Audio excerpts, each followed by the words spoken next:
नमस्कार, welcome to my vlog. आणि आज आपण चाललो एका मराठी लग्नात. चंद्रकोर टिकली लावून आणि बांगड्या घालून ऑब्व्हियसली रस्त्यात वडापाव खायला थांबलो, ज्याची मिरची जरा जास्त झोंबली. काय सजवलं होतं गाड्यांना. आणि माझे बाबा मामाचे ड्युटीज करत असताना जेव्हा मला कळलं नवरी माझ्या वयाची आहे.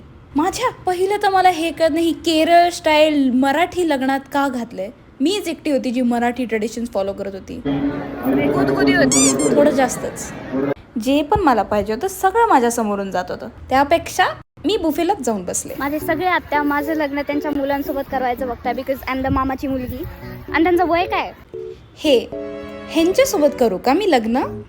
लग्नाच्या दिवशी बोलतील लवकर उरका, उद्या सकाळी स्कूलला जायचं. Now it was time to change my outfit. आणि ह्या कपड्यांमध्ये जास्त व्हिडिओ नाही काढले कारण माझी फाटली होती. मी बाबांचा शर्ट हळदीने खराब केला होता. चला हो माझे नवरदेव, चला.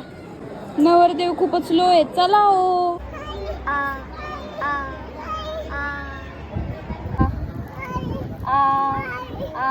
स्वतःच्या बायकोला पण चालत नाही.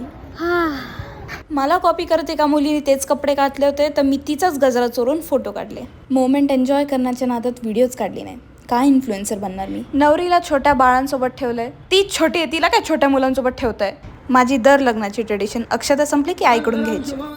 झालं लग्न. अरे अरे कुठे हम आपके है कौन, कुठे हे काय करताय बाबा.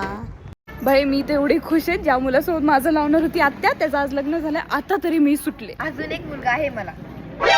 That's it for my Marathi vlog. भेटूया आता परत माझ्या लग्नात, कारण नेक्स्ट बारी माझीच आहे.